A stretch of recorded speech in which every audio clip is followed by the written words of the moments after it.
नमस्कार, प्रणाम। हमारे इस दिव्य ज्ञान चैनल में आप सभी का स्वागत है। यदि आप हमारे इस चैनल में नए हैं तो कृपया इस चैनल को सब्सक्राइब करके घंटी जरूर दबा लीजिएगा, ताकि घर बैठे आप आसानी से हमारा हर वीडियो देख सकें। ठीक है, चलिए आज जो है हम वीडियो लेकर के आए हैं। इसमें आप लोगों को बतलाने जा रहे हैं कि जो है क्या तंत्र मंत्र, जादू टोना, आकर्षण, वशीकरण, शत्रुनाशक प्रयोग, ये जितना कुछ होता है क्या ये सच होता है, और ये क्या टोना टोटका इत्यादि काम करता है। ये जितने भी तंत्र मंत्र हैं क्या ये सभी काम करता है? काम करता है तो कैसे काम करता है, किस हिसाब से काम करता है, और कैसे इसको करना चाहिए। सदुपयोग एवं दुरुपयोग हर चीज इसमें जो है हम विस्तार से आप लोगों को बतलाने जा रहे हैं। बस जो है वीडियो पे आप पूरा बने रहिएगा, आप वीडियो मिस नहीं करेंगे। आप वीडियो मिस करके देखेंगे तो आप कुछ भी अच्छा से नहीं समझ पाएंगे, इसलिए वीडियो पूरा देखिए और पूरा ज्ञान प्राप्त कीजिए। ठीक है, चलिए सीधा हम आगे बढ़ते हैं कि क्या तंत्र मंत्र काम करता है, और तंत्र मंत्र कहाँ से आया, कैसे आया, और कैसे काम करता है, कैसे इसका उपयोग करना चाहिए, कब कैसे काम करता है, हर चीज इसमें आप लोगों को बतलाने जा रहे हैं। चलिए सीधा हम आगे बढ़ते हैं। सबसे पहले हम ये चीज बतला देते हैं आप लोगों को जो है तंत्र ये आया कहाँ से है। ये जितना भी जादू तंत्र मंत्र टोने टोटके इत्यादि हैं, आखिर ये कहाँ से आया, कैसे आया।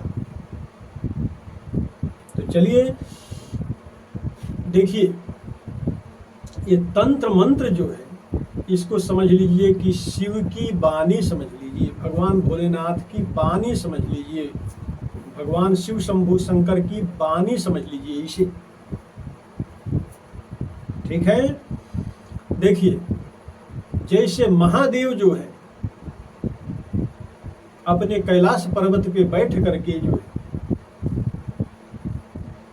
जब रावण कभी दीक्षा लेने गए वहां पर महादेव के पास, तंत्र क्या माया जाल का दीक्षा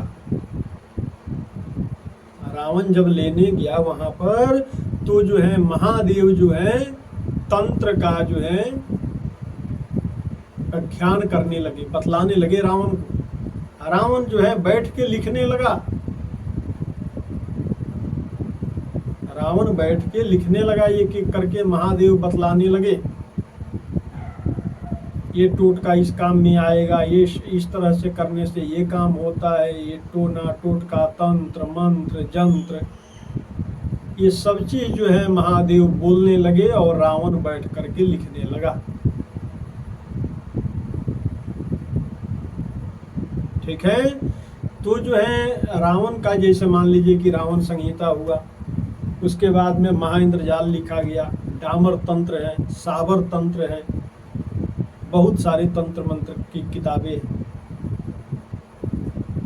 तो उसी समय से जो है आज तक ये चीज जो है चला आ रहा है। ये सारी पुस्तकें जो बहुत से पंडित गुरु या जो है और भी लोग इसको खरीद करके पढ़ते हैं, गुरु के शरण में रख करके इसका जो है दीक्षा भी ग्रहण करते हैं, साधना भी करते हैं इसका बहुत से लोग। तो देखिए महादेव भी जो है ये तंत्र मंत्र दिए थे, तो ये सब सदुपयोग के लिए दिए थे, ये दुरुपयोग के लिए नहीं दिए थे। लेकिन रावण ने क्या किया, उसका दुरुपयोग किया।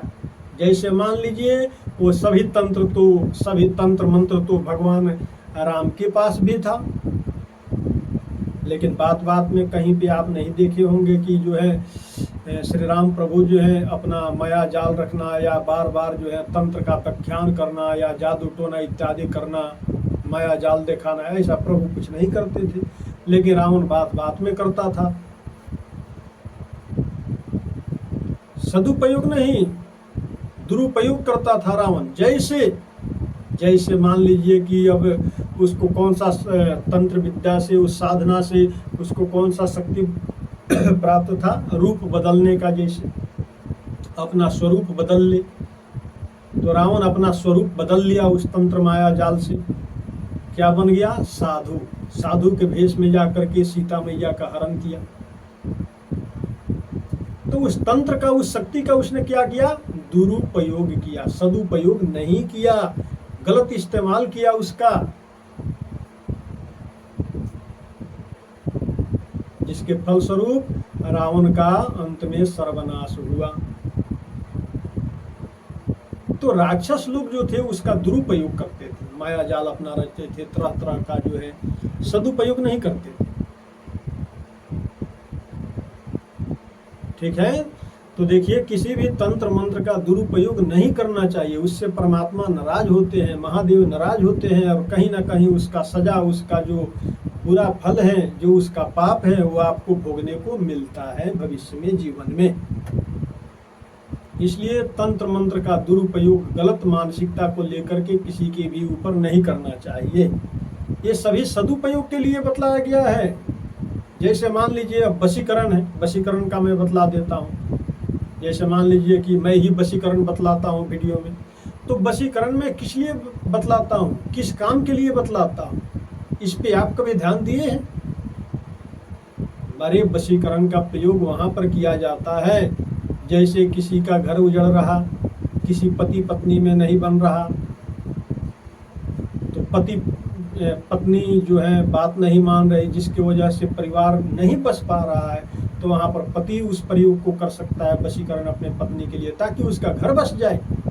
या पति बात नहीं मान रहा, अनादर कर रहा पत्नी का, तो वहाँ पर पत्नी वशीकरण कर सकती है पति का, ताकि घर बस जाए। अब जो है आजकल कुछ लोग इसका दुरुपयोग करने लग जाते हैं, गलत मानसिकता को लेकर के, जैसे किसी लड़की को बस में करना है हमको,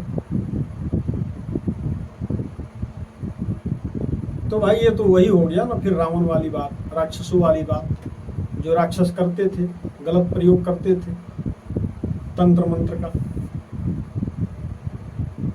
हाँ, वशीकरण वहाँ पर कीजिए जैसे मान लीजिए कि किसी से कोई काम कराना है, कोई अफसर है, कोई अधिकारी है, या कोई भी अपना व्यक्ति है जिससे कोई काम निकलवाना है, जो सख्त जरूरी है काम, जो काम न हो पाए तो आप कंगाल हो जाएंगे, आप बर्बाद हो जाएंगे, वो काम होना सख्त जरूरी है, और वो व्यक्ति वो काम नहीं कर रहा है, तो वहाँ पर कोई दोष नहीं, वहाँ पर आप वशीकरण कर सकते हैं, ताकि वो व्यक्ति आपका बात माने, आपका आदर सत्कार करे, आपका कार्य कर दे जल्दी।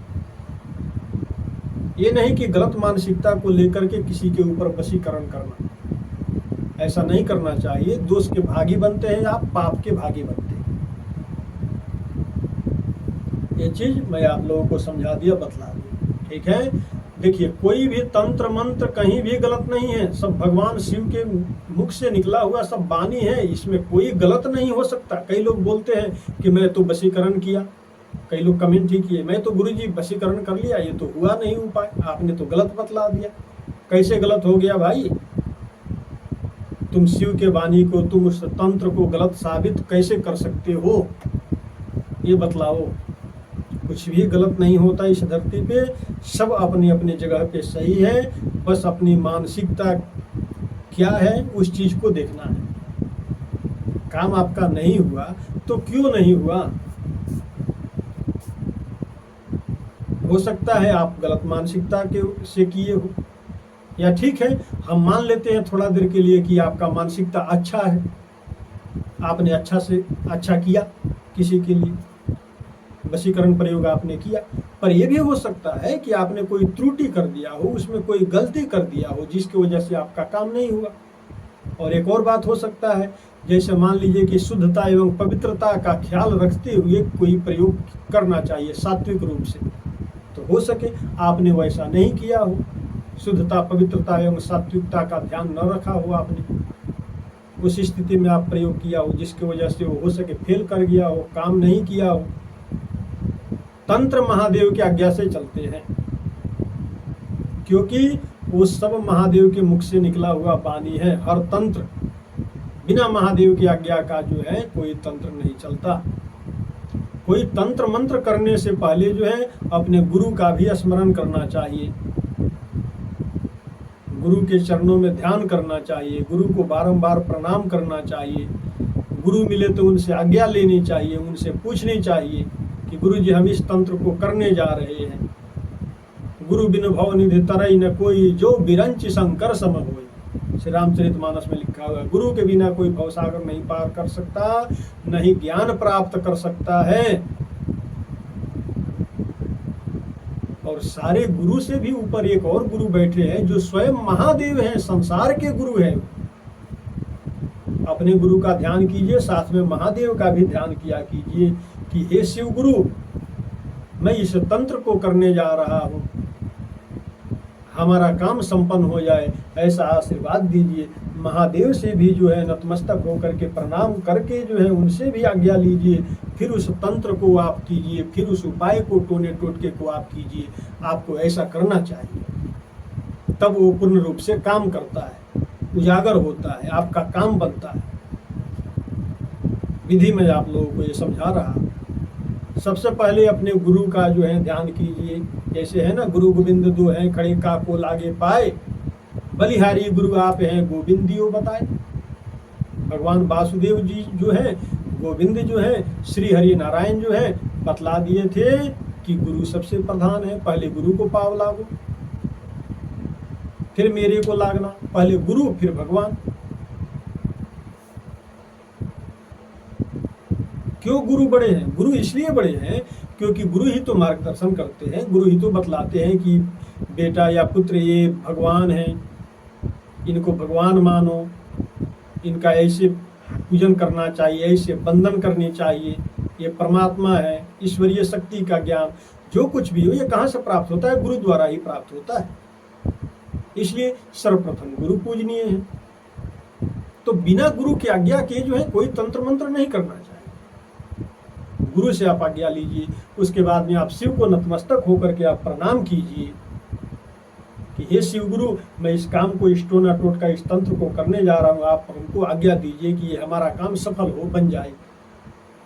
फिर आप उस काम में, उस तंत्र में, उस टोने टोटके पे हाथ लगाइए। आप देखेंगे 100% वो आपका काम होकर के ही रहेगा, जरूर होगा, निश्चित रूप से होगा, 100% वो आपका काम बनेगा। लेकिन कई लोग ऐसा नहीं करते, अशुद्ध है, अपवित्र है, या गलत मानसिकता है, या उपाय में ही कुछ कमी कर देंगे, कुछ ना कुछ वैसा कर देंगे जिसकी वजह से काम नहीं हो पाएगा।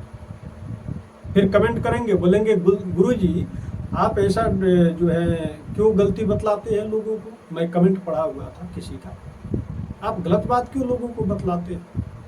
अरे गलत तो कुछ भी नहीं है इस धरती पे, सब सही है।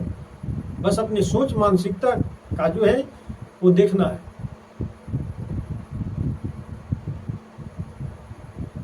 कि आप जो प्रयोग कर रहे हैं वो उसका सदुपयोग कर रहे हैं या दुरुपयोग कर रहे हैं,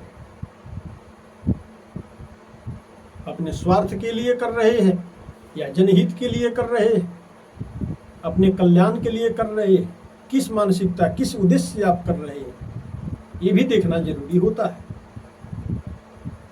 बाकी शुद्ध सात्विक रूप से कोई भी तंत्र मंत्र, टोना टोटका किया जाता है तो पूर्ण रूप से काम करता है। कोई तंत्र मंत्र जो है गलत नहीं होता। ठीक है, तो इसमें ये चीज आप लोग जो है अच्छा से भली भांति ये बात आप लोग समझ लिए होंगे कि कोई तंत्र मंत्र, टोना टोटका आप करने बैठिए, सबसे पहले अपने गुरु का आराधना कर लीजिए, या गुरु नजदीक में है तो उनसे पूछ लीजिए, गुरु दूर है तो फोन करके उनसे परमिशन ले लीजिए। फिर करने बैठे हैं तो वहां पर भी थोड़ा शिव गुरु का ध्यान कर लीजिए कि हे महादेव हमको आज्ञा दीजिए, हे शिव गुरु हमको आज्ञा दीजिए, मैं ये टोना टोटका करने जा रहा हूँ, इसमें मैं सफल रहूं। ऐसा करके फिर आप उस प्रयोग को कीजिए, आप देखेंगे आपको निश्चित रूप से सफलता प्राप्त होगा।